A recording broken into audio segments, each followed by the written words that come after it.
Break a leg. Guys, thank you. This is like a dream come true to do this. Usually pilots just go in the back of a network trash can and are defecated on. So this is much better than that. Thank you so much for everybody for coming, and why don't we start? Yeah, let's do it. All right, I'm going to read the stage directions, and let's have one more hand for our cast, everybody. What an amazing... I would pick this show up. That's all I'm saying. All right, Act 1, Big. Pilot. Interior, somewhere. Slow zoom on the Zoltar machine as mysterious music plays. The narrator, who may be, the narrator starts us on our journey. This is a story of a boy who wished to be big. Exterior, backyard street. Daytime, we're watching the YouTube channel of Will Hopper 12. He's short, headstrong, sweet, funny, a kid's kid. His channel has 9 subscribers. A wobbly Will Danger stuntman chyron rolls across the screen as we hear the homemade theme song. Will Danger, I'm Will Danger. Jump cuts as Will rotates through dangerous stunts, jumping off roofs into bushes. He yells parkour a lot. Parkour, parkour. Skateboards around hitting pylons. Will's best friends Norma and Kyle, also 12 years old, are sometimes on camera. Mostly we hear Norma directing or Kyle being Will's hype man. Yeah, man, do it. As a grand finale, Will attempts a bike stunt on a ramp set up on a suburban street. He gathers speed. Then we freeze on Will in mid-jump, a huge ass smile on his face. The boy's mom, however, had a different wish. Cut to Will's living room that night. Will on the couch, sheepish. His seen-it-all mom, Phoebe, watches the rest of the video on a phone. And on the video we see Will lands, yells, "I'm Will Danger," hurdles into a parked car, denting it. Then whoop, and the camera swerves to find a nearby police car. 2 cops are on the couch with Will. I wish you'd stop this crap, man. Chex Mix? They eat dinner in their suburban, and we're in Will's kitchen, and Phoebe and he eat dinner in their suburban blue-collar home. Phoebe is both exasperated and amused by Will.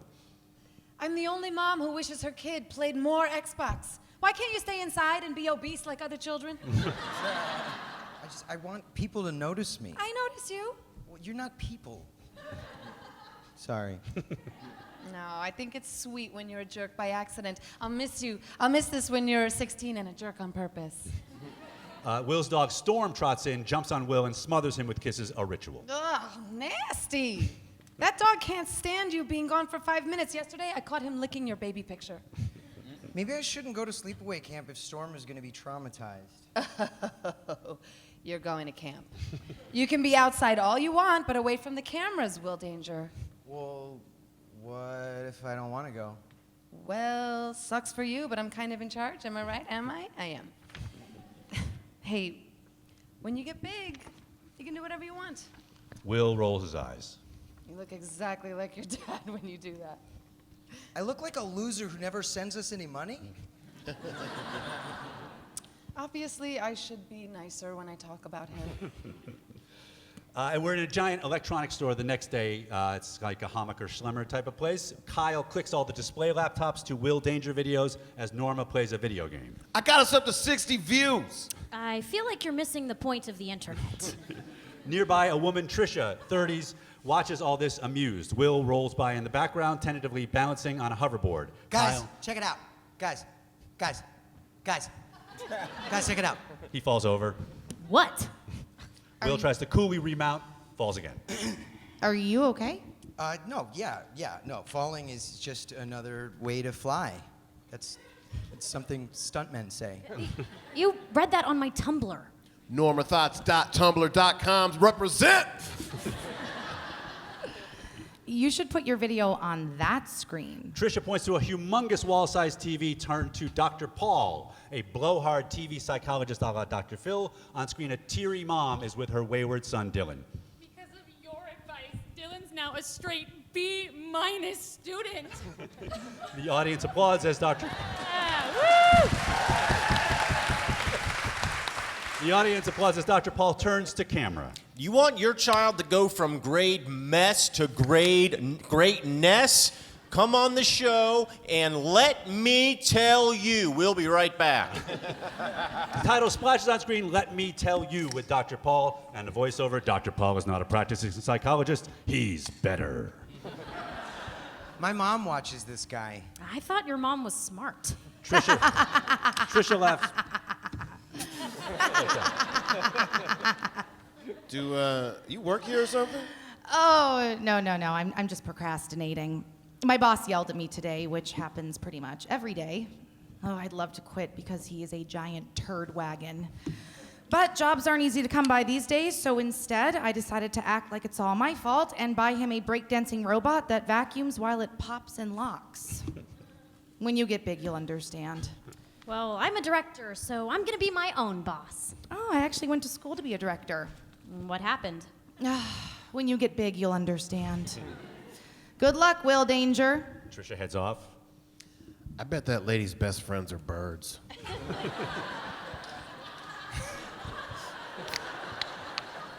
Hey, check it out. Will's found a remote and he used it to replace Dr. Paul with Will Danger. The annoyed manager darts over. Where are your parents? Are you kids planning on buying anything? Definitely not. No, No, not at You all. want to buying support the anything. continued destruction of mom and pop stores across this great land? I think not. Get out. And don't come back without your parents. And we are at Trevor's giant house that night, a high-end party with games and rides and a banner that says, "Welcome to Trevor's end of school blowout." Giant picture of Trevor, 12 years old, privileged, and he flashes a peace sign. Ugh, God, this party gets grosser every year. Can you believe that picture of Trevor? Yeah, well, at least it's not an ice sculpture. Oh, no, there's one. Angle on ice sculpture, Trevor's in a pose. Oh, God, why do we even come to this thing? I heard they're gonna have personalized cake pops. They're gonna have them. That's why. Trevor approaches with a little crew, many sporting giant headphones, a posse of elitist tween gamer bros. What up, noobs? Welcome to Trevorland. Oy, awful. Oh, hey, it's the YouTube kid. 9 subscribers, what's up?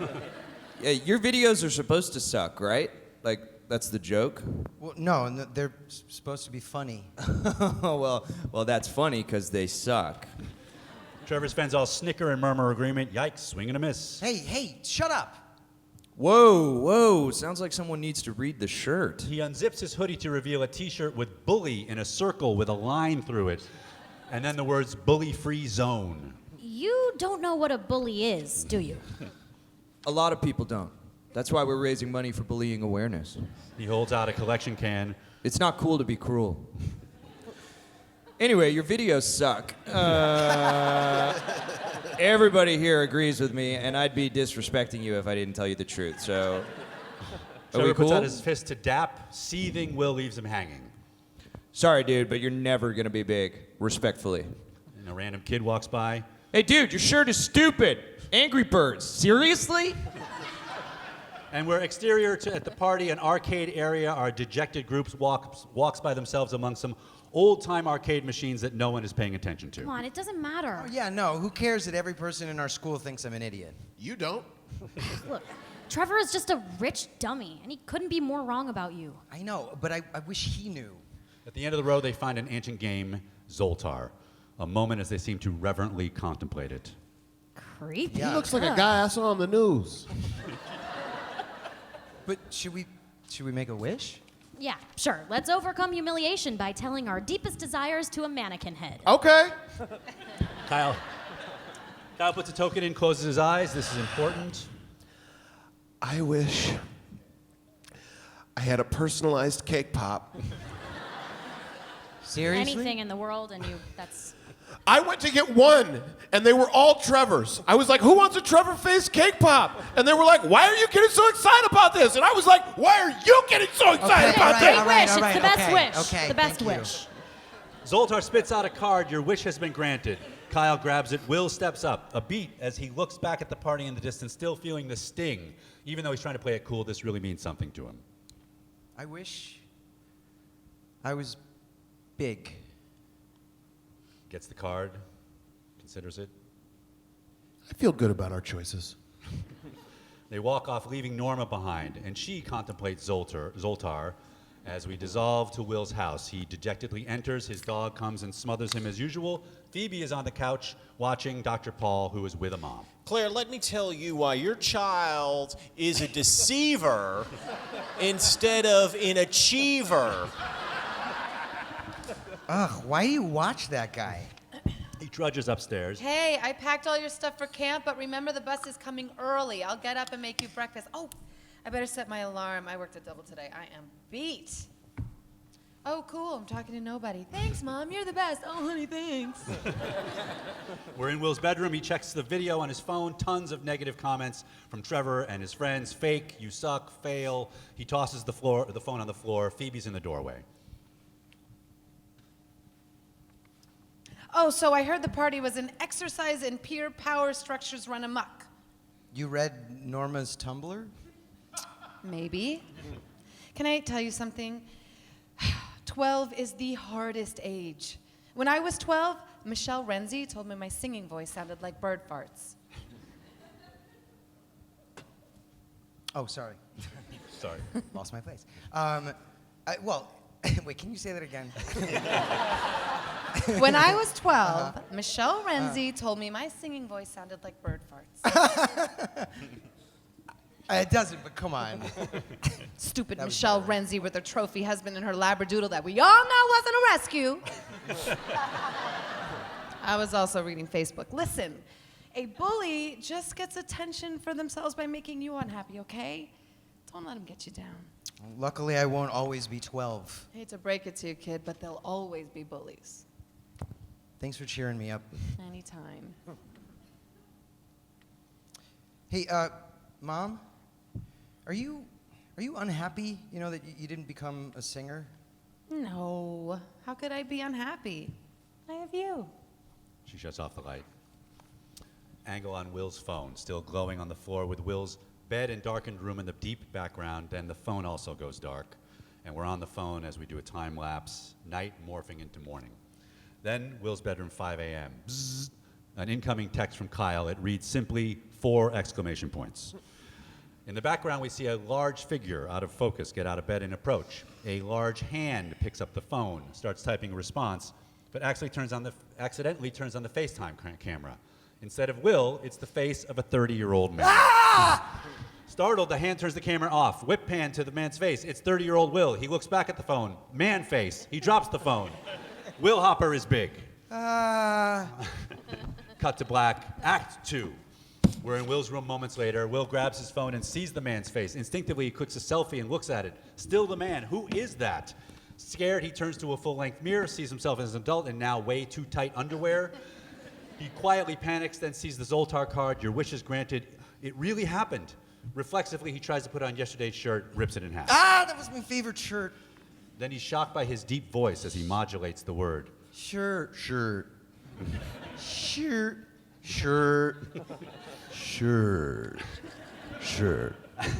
And we're in Will's house in the laundry room. He's frantically looking for clothes. He digs into a laundry pile. Everything's too small. That's not going to work. He then sees another pile of clothes with a bra on top. Exterior Will's house. Now he's on his bike and a pretty woman's blouse with a drapey cowl neck.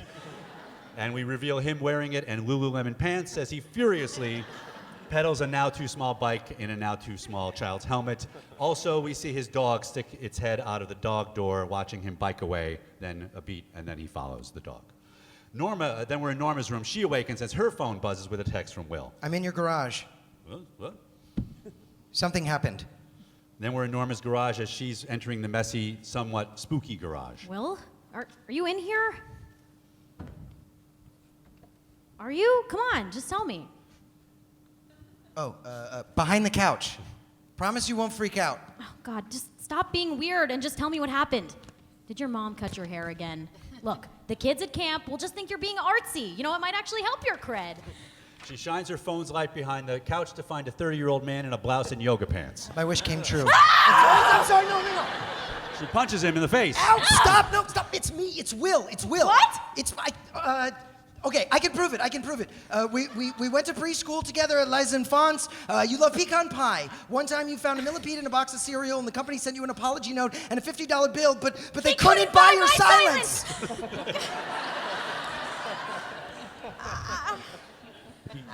Will gets an idea and starts singing. Will Danger. I'm Will Danger. Danger is my middle and last name, too. I'm Will Danger, Daredevil Ranger. To fear and terror, I'm no stranger. I'm Will Danger. He looks at her. See? A beat. Then she punches him again. There's Will, you creep! Okay. Woo, Norma, it's real. The wishes came true. Hey, dude, what's up? Look, I woke up and there were 3 personalized cake pops at the end of my bed. Check it out, 3 cake pops. That's me, that's you, and then there's this old man head, which I don't get. I don't know why they put an old man head on the cake pop. No, Kyle, it's me. Kyle, the cake pop looks like me because I'm big now. I'm Will. Because you wish... What? What? Shut the front door and then open it again. No, stop. This doesn't mean it's real. Cake pops don't lie, Norma. Will, I bet you're super strong now. Pick up that chair. Dang! Look how strong he is! Throw it out the window! No! Don't throw it through the window. This is crazy. He's not Will. Suddenly, Storm, the dog, runs in and jumps on Will, who's even as an adult is pushed over by the smothering. Now it's confirmed. It really is you, isn't it? And we're in Norma's garage moments later as all 3 of them eat their cake pops deep in thought. Yeah, I'm not gonna lie. Wish-wise, I could have thought bigger. You not making a wish was actually the smart move. Yeah, you're right. Do I have a difference? Yeah. Oh, I have like a different Come read it with me. It's fine. Oh, okay. We have All 2 right. versions here, but that's okay. Cool, that's fine. We got to get my mom and explain everything and then go find the Zoltar. Are you insane? She'll flip out and have you arrested for kidnapping yourself. Well, she's going to wake up soon, so we got to do something. Well, let's just make sure she never wakes up.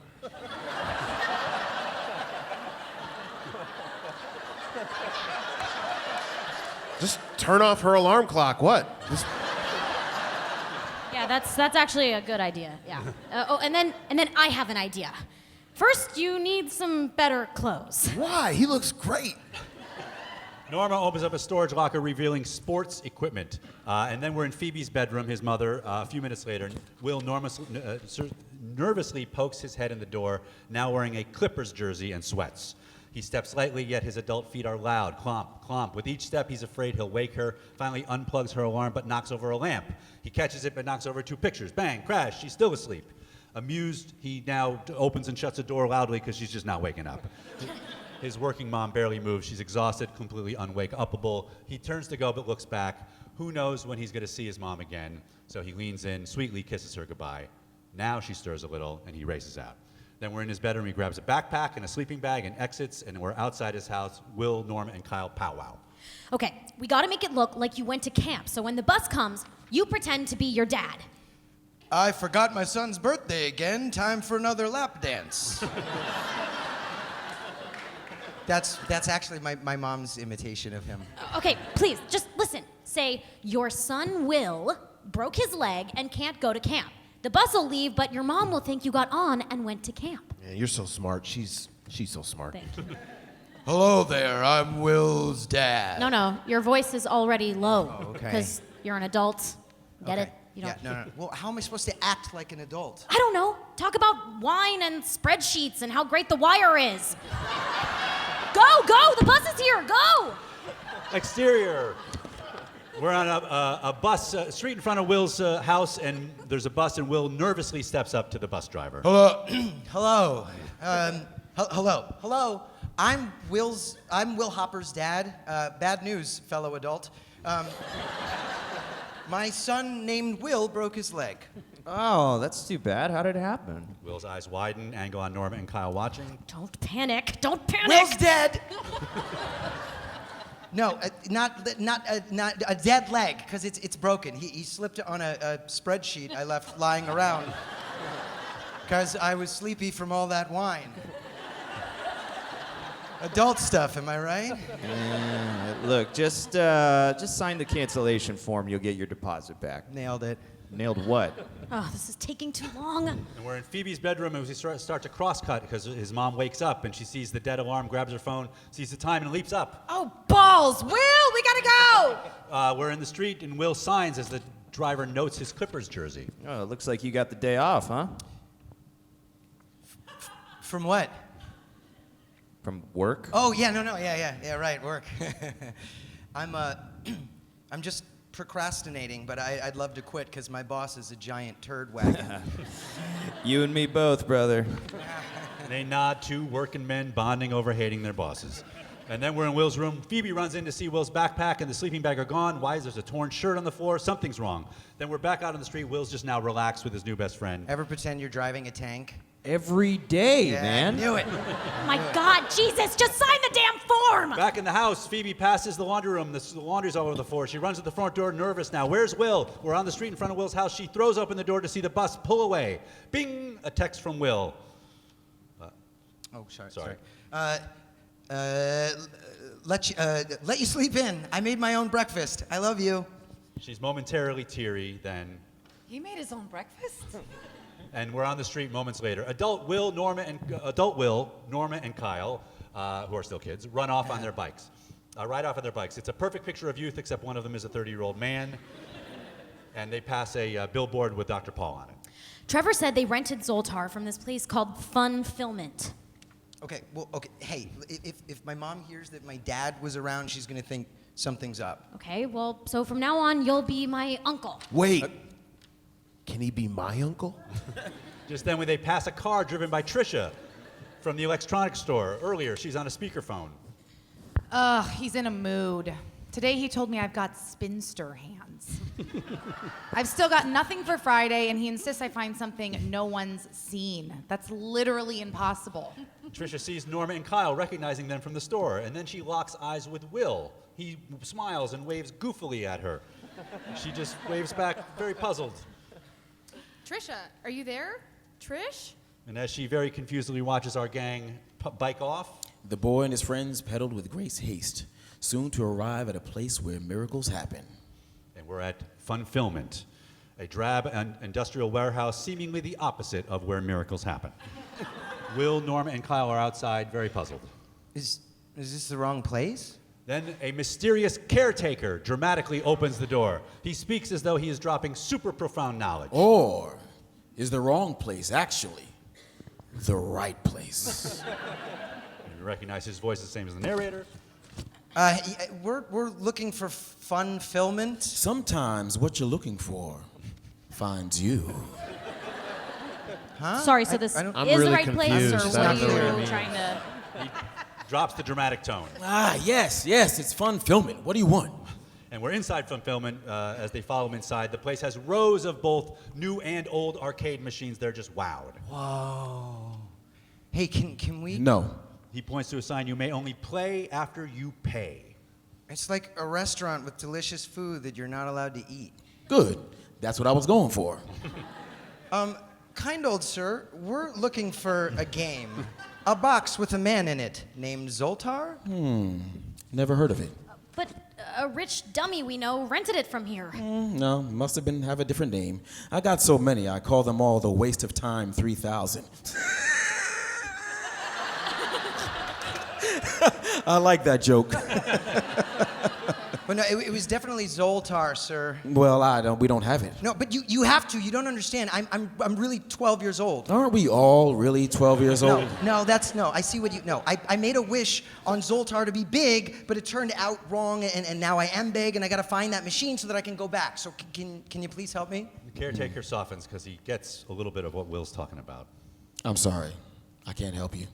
He guides him to the door. Son, whatever happened to you for a reason. One day, you'll find out what it is. Will takes this in. Kyle is in awe.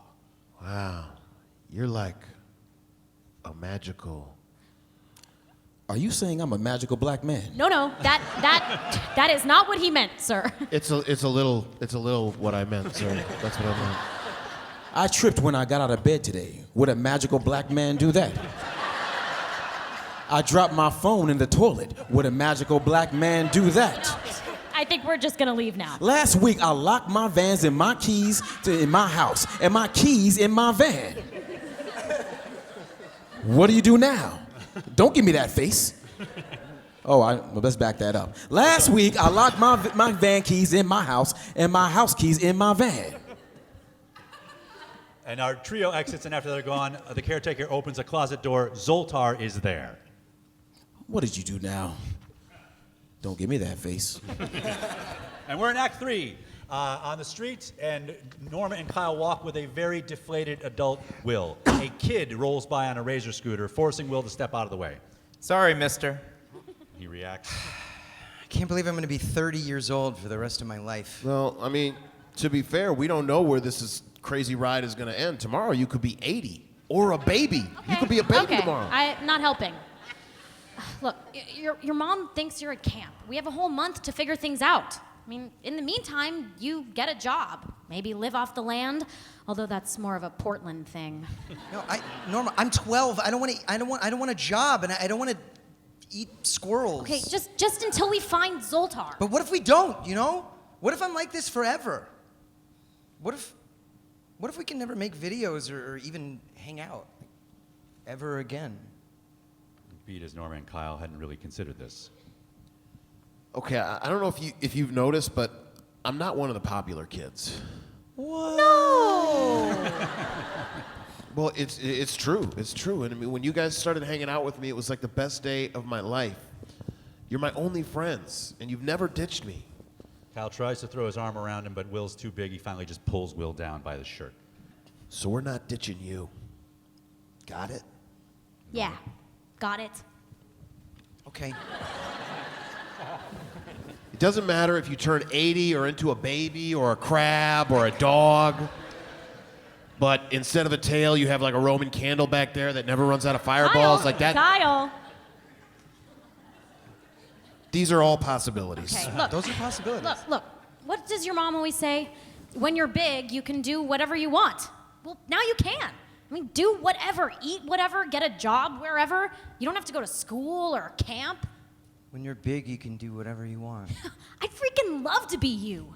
Their walk has led them outside the giant electronics store from the beginning. Inside, they see the games and gadgets and the manager who kicked them out. Plus, now we can hang out in here, mister. Will opens the door. Come in, children. And we're in the store. Norma and Kyle play a video game. The manager starts towards Will, but Will unsteadily rolls by on the electric unicycle. Oh, hey, homeboy. They're with me. I'm their rich Uncle Jerry. Let me ask, do you have season 4 of The Wire? The manager points to an aisle, and Trisha is there. Hey, He tries to quickly pedal away, falls over. are you okay? Yeah, no, these aren't good for speed bursts. So am I crazy, or did I see you riding bikes with those kids? I'm Trisha. Oh, I'm Will. Jerry. I'm Jerry. Uncle Jerry is my name. Funny, you look just like their little daredevil friend. Is he here? No. Well, he's definitely not dead or anything. He's at camp. Do you know what? Do you like his videos? Will Danger. It's really good stuff, right? Hey, how is your turd wagon boss, huh? That I know you have because my niece told me. Well, I'm about to miss a deadline he gave me for Friday, so life's not going to be fun. Oh, well, life should always be fun. You know, when you're big, you can do whatever you want. Sure. So, what do you do? Oh, I don't have a job, but I am gonna look for one starting tomorrow. Hey, you sound like my last 6 boyfriends. Boyfriends, am I right? Okay, Uncle Jerry, come play with us. Okay, sweetie pie. And Trisha lingers, kind of watching Will run off with the two kids, and then we're in the store for a montage of what they do there. They run around in a fun set piece of sort of Ferris Bueller, I wish I could do that moments. Norma and Kyle play a video game, jump cuts of Will rolling by on anything with wheels, a skateboard, a bike, a big wheel, a shopping cart. They roll around in those giant inflatable balls that you wear and bump into each other. Norma controls a video camera drone and films Will from the air as he tears through the store in a mock chase scene. Just a silent beat of them on the couch wearing Google glasses. As a transition, they keep obliviously rolling across a giant piano in the middle of the store. Plink, plank, punk, plink, plank, punk. Finally, they stop noticing it. Whoa. It looks as though they're about to do chopsticks in a sweet homage to the film, but instead they just drop and roll around on it like idiots. Should we go? I think we've played with everything in the store. Rack focus to a mini tramp behind them. Have we? Cut to Will holding a basketball near the mini tramp, which stands near a basketball hoop. Kyle crouches nearby, some sort of long tube on his shoulder. Norma films with her phone. Go! He runs towards the mini tramp. Will Danger! I'm Will Danger! He bounces up and dunks as Kyle fires what we now see as a confetti cannon. It's a ridiculous grand finale freeze frame on adult Will in mid-dunk, a huge-ass smile on his face, just like on page 1.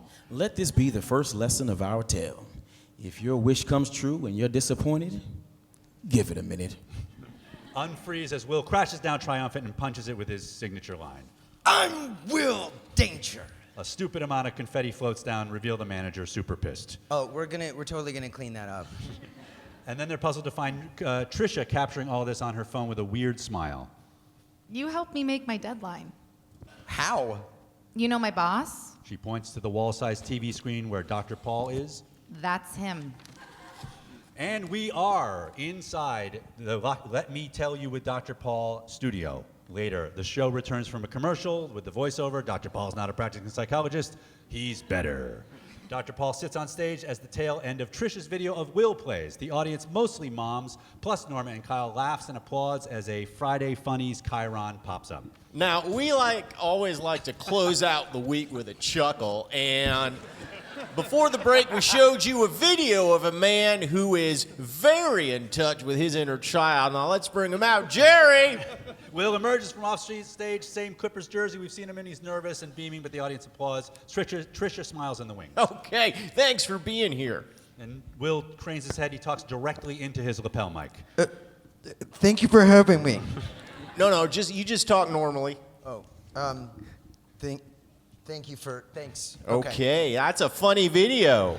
Now, lately, all my staff has been able to find is a guy getting chased by a goose or something, but this is better. Now, that was supposed to be funny, right? Well, it definitely wasn't supposed to suck. So, only a rich dummy named Trevor would think that. And he looks directly into the camera. Cut to Trevor's media room. Trevor's watching at home. He reacts, what? What's happening? What? Huh? Back to the studio. Angle on Norma and Kyle in the audience. Nicely done. Well, now that we've established that you're funny, let me tell you what's not so funny. And the audience laughter dies as Trisha turns to her co-producer. What's he doing? Because I got to tell you, I see guys like you more and more. Now, there's even a term for it, a man-child. But hey, let's take the word man off there and tell it like it is. You're a child, Jerry. The audience murmurs agreement. Will freezes. Does Dr. Paul know he's really a 12-year-old? How do you know that? Because I'm trying to imagine my father or grandfather acting like you do, Jerry. Men who fought in wars, went to the moon, men who could hunt and fish and fix their own transmissions. I'll bet you can't even fix your own breakfast. The audience now really on his side. They clap. No, I can too, actually. I can too. My mom usually does. Oh, your mom does it. No. And you still live at home because you don't have a job, correct? Well, no, not right now. Now, see, that's what I'm talking about. We are raising an entire generation of men who think life should always be fun. That's what Jerry here told my producer. He looks off to Trisha, pleading. She shrugs. Is that why you don't have a job, Jerry? Jobs aren't fun? Well, I'm still figuring out what I want to do. I mean, you know, when you're big, you can do whatever you want. Well, Jerry, that kind of airy-fairy nonsense is why you'll never be big, because there's two types of people in this world, achievers and deceivers, and you, Jerry, are a deceiver. The audience murmurs knowingly. Dr. Paul's Totally, got yeah, this it's true. guy pegged. Everybody here agrees with me. Now, I know that is hard to hear, but I'd be disrespecting you if I didn't tell you the truth. Are we cool? Dr. Paul puts out his hand to shake. Will looks at it, remembering this same moment with Trevor. Oh, you're a bully. Excuse me? You're trying to get attention for yourself by making me unhappy. My mom said that that's what bullies do. Oh, is this the same mom who still makes you breakfast? Mom is always the problem, right? Dr. Paul turns to the audience for approval, angle on a bunch of moms, not at all happy with this statement. Toughest job you'll ever love. My mom is great, Dr. Paul. I don't understand. Well, like, what do you tell your kids? Well, now, I don't have kids. Oh, you don't? So then how do you know what to tell parents then? Well, for starters, I have a PhD in psychology. But at the beginning of the show, it says that you're not a psychologist. A few surprised laughs from the audience. Good point. Well, that's for legal reasons, and my audience appreciates me trusting my gut more than the crap I learned in all my years at university. Okay, but if you went to school to be a psychologist and you're not a psychologist, doesn't that just mean that you wasted all those years? No, because I figured out what I really wanted to do, which was this show. Oh, okay. So how old were you then? Beat as Dr. Paul realizes he is trapped. Dr. Paul, how old were you when you figured out what you really wanted to do? 32. The audience murmurs starting to get on Will's side. Wow, so that's older than me, I think. I guess I still have time. In the audience now, Dr. Paul's irritated. Well, you're missing the point, Jerry. Well, it's funny because you have a degree in being a parent, but you're not a parent. Let me tell you, Dr. Paul, you're kind of an achiever and a deceiver. Well, let me tell you, Jerry, get the fuck off my show, asshole. Who do you think you are? A long beat of shocked silence from the audience. Then, He is a bully. All right, everybody calm down. Trisha, stop tape. It's okay, Trisha. Dr. Paul turns to see Norma, smiling, filming with her phone. I got it all. Dr. Paul's face falls. Will grins. Trisha turns to her co-producer, amazed. We gotta have this guy back, right? And we're in Norma's garage that night. Will's in his 2 small sleeping bags, Skyping with Norma. Norma's now posted video of all this, runs in the corner of his laptop. So many views. Did you see all the comments? Look. Dr. Paul's face is redder than my... Oh. I'm gonna disable the comments. Yeah. Hey, are you sure it's okay if I stay here? Yeah, I mean, for a day or two. Tomorrow we'll work on getting you a job and a place to live and... Wow, this is all still very weird and magical. I can't do that. Okay, sorry. Will lets out a long practiced belch. I'm just not really good at burping. And I'm back to earth. Wow, being an adult makes you so much better at burping. Wow. Or it doesn't at all.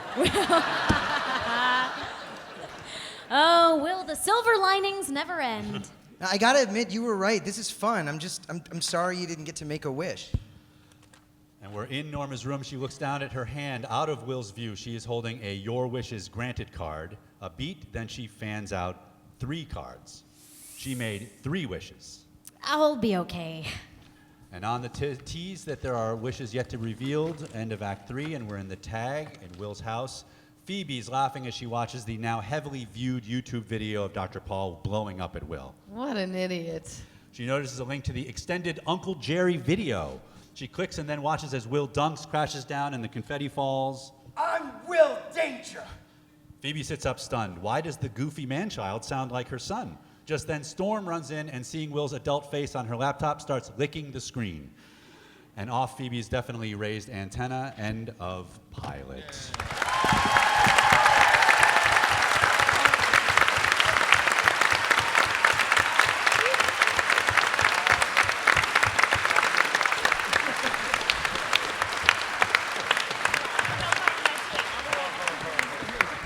I just want to point out what you missed there was us navigating between two versions of the script. Yeah. So there was.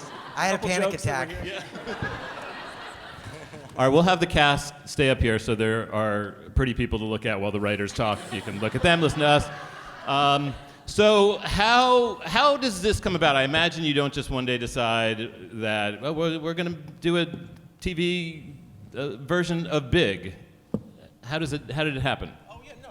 Let's take a beloved movie and make a TV version of it that everyone's gonna attack.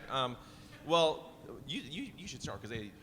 Yeah, I mean, this was a rare example of like this was something that it's a 20th, it's a Fox movie, and movies, as you know, are always a thing that they're trying to, they're always trying to destroy your childhood. So this was another example of like maybe we can make a TV show out of this, and I immediately thought of him when they sort of forwarded maybe there's something there and then I got on the phone with him. It was just like 3 hours of riffing on what it could be because of course at first you're like, well, it's such an iconic movie. There's no way we'd want to even touch that.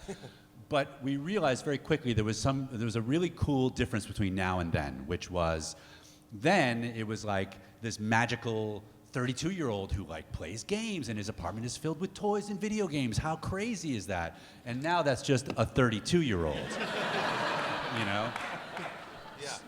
So it was like a new way to, 30 is just one. Can you hear me? That's It was me, embarrassingly too. Well, that's right. It was him.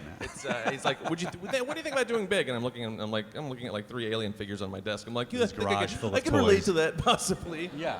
And we thought, we didn't want to make it's not a 100 episode of a guy being a kid in a man's body, but the first season would be this journey of sort of he's learning how to be a good man. His father left, and we would meet his father, who actually is very immature, and we see there's a lot of ways to depict different versions of maturity in a man. And then eventually she would get big, and then he would get big, and she has more wishes to come, and she would turn and she would start killing it as this amazing adult. He would turn from let's say a little bit of a pudgy dude to a super hot adult. I'm not this, we hadn't cast it. He's already a super hot adult, so don't, and then I'm talking too much. No, and I think the thing that got us excited too is like we could start with the idea of somebody getting big and play that out through a first season, but just the idea of like a Zoltar machine, like everybody's seen Big, your grandparents have seen it, you've seen it, so you can use that as a device like season to season. So we kind of almost saw it as like an anthology thing, where the first season was about what Mike was talking about, getting big in this era of man children and stuff, but the second season could be what if Kyle goes to the machine and wishes he was a superhero? So it's like Big, superhero the second season. Or what if someone wants to be a president? So it's like you can kind of explain away any crazy weird. It's basically taking like 80s concept movies but making a TV show out of them and making them viable. Yeah. Yeah. It's almost like American Horror Story, but for comedy. Like every season's every season's a different thing. Yeah, tonally a little different. But. And in your pitch, did you have all of that? We did. We did. We had all of that. I think there was like 4 or 5 different ones that we kind of laid out. There was like a time travel thing. And it sounds crazy. Now, removed from it, it sounds very crazy. Not there in the midst of it 2 years ago, but I think it would have made a really good series. I really do. And so what happened? So that's how it started, and then tell us about, for people that don't know how these things come to an end. You wrote the script, a lot of crying. And you were happy with the script. Yeah. And the notes process. How was that development process with the network? It was pretty great actually, and I think networks get a lot of crap for giving notes, but the one that they gave us that was very smart was initially the whole meeting Dr. Paul and going on the show. We thought that would be episode 2, and they said, well, maybe try to push that into the first episode, and we hemmed and hawed and said, no, that's impossible. You can't do that. And then we sat down for like an hour, and we're like, oh, you can do that. That's a lot of what network notes are. Fuck those guys. Oh wait, they're right. Yeah, that's actually it. But it was actually pretty great moving along. We had a lot of support, but it was one of those things where the timing was kind of weird because right when we handed this script in, there was a regime change kind of at the top of the network, basically. So the person who said, that's a great idea, was no longer there anymore. It was a new person, and they were like, well, I don't know about this idea. So they have the same voice. They do, yeah. one of the things that impresses me in this script is the camp idea, because there's something very sad about a mother. There's this great idea. Oh, he turns into a pit, but a mother has lost her child. Yes. Right? Yeah. No, that was the big challenge. Which is tough, and I think in the movie, I can't remember how they just ignore crazy. it. It's Yeah, just the they dark just and ignore they don't care. Like, right. They didn't care. A child could just vanish, and mom was just like, I mean, in the movie, it's something that you just can't do now, where he disappears, and of course she's worried, and then just stuff happens where we're not focused on her. Then Tom Hanks, I mean, you probably remember, he comes back and surprises her, and she's just like, "There's a predator in my house," like, what's happening? There's a man in my kid's clothes. So that wasn't going to fly, really. Right. And at what point in the process, how hard was it to figure out how do we deal with the fact that there's a mother whose child has disappeared? It wasn't that bad. We figured that out pretty quickly. I mean, as far as like eventually? Yeah, I mean in the pilot. No, in the pilot. Just just like with the camp idea. The camp idea. Yeah, I think it was quick because I think even on that first phone call, we just immediately started laughing about like an extended director's cut of Big, where you just keep cutting back to Mercedes Back at to home, like bawling and the part you crying didn't see. and breaking down over the course of a few months. Did you know what Norma's 3 wishes are? Had you figured that out? We had figured that out, and I'm sorry, like in a vague way, and I'm sorry to say I'm even more vague on it now. Yeah. I believe, but the main thing was that her last wish would get them all back to being 12-year-olds because she wanted, like, the last wish was, I wish we could be friends forever, I think. And it had something to do with being the key to getting them back to where they wanted to There's be all kids again. we like stuff that is inherently kind of sad. It's like that's what makes something really funny. But I do remember we talked a lot about Norma's maybe some area of one. She wanted to know who she was because she was just a confused kid. And the second one was that she just wanted to be happy because you find out that she's just really just like an unhappy, sad. There's just a lot of shit going on in her life. She's definitely a person who's much less happy as a kid than she would be as an adult. Yeah. And there was some talk, and I'm not sure where we would end up, that she would just stay an adult, that she found her world, Right. But these are all the great things that would have been in the thing. So when you got the news, let's talk about how you deal with this. Did you cry? Did you shed tears over this? How do you deal? How do you move on? You put so much of yourself into it. Yeah. What is that mourning process like for you guys? Well, this one for me hurt. They all hurt for like a day, and then you curse people for another day, and then the next day it's like, all right, what's the next thing I can work on? Really, right? 2 days for you? You're saying 2 days? Well, I mean, almost out of necessity, because I feel like for me, if I dwell on it, then I'm just going to spiral. It's like, no, let me put my energies into something else. But the thing for me that just sucked is I liked working with Mike so much. Like, it's so fun working with him, and I think that was the biggest bummer out of for us, it was like the way our careers were trending, it was not going to. We were lucky to be able to work together again after Enlisted, and it was not going to happen this next time after this, so we were sad about that. And you're always there was a promise of life afterwards, and that didn't come to. So we were on the hook for a little while. Without like getting too much into it, it was this the slow no. It wasn't just like they didn't just cut our head off. They kind of like slowly sawed the head off, and they're like, no, like, and they patched us up. You're not hurting and then enough. They started, So we almost got. Another outlet was interested in picking it up, and we got really excited about that. And then it didn't happen. What are you gonna do? Yeah, no, it just sounds like because you had thought through so much what the future, of the show was. I think that's what's hard for me often when you have those shows where you really see the future and you're excited to tell stories moving forward, and it's just like you hit that wall. Oh my God, I'll do it in 30 seconds. I swear it's so short. We get so excited because the end of the first season, like we were like serious, like what if it's a superhero thing? And like we wanted to set this thing up with Kyle where he's like kind of got this tragic thing in his life, going back to that sad thing, whatever. And like literally ending a first season where Kyle makes a wish and just says, I wish it was a superhero. And he's at the machine, and like the card comes out, and he like looks at it, and then when you cut back to his face, it's like an adult's face. And then we cut wide, he's like up 20 feet in the sky, like he's flying. Flies off. And then he just like spikes the camera, just takes off into the air. I'm like, that would be fucking amazing to do that as an ending. So it's that death of it's more than just like the death of the script. It's also like the death of possibilities, and I think that's what lingers more.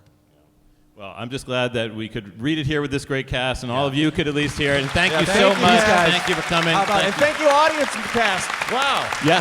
This is better than any cast we ever could have gotten. So please.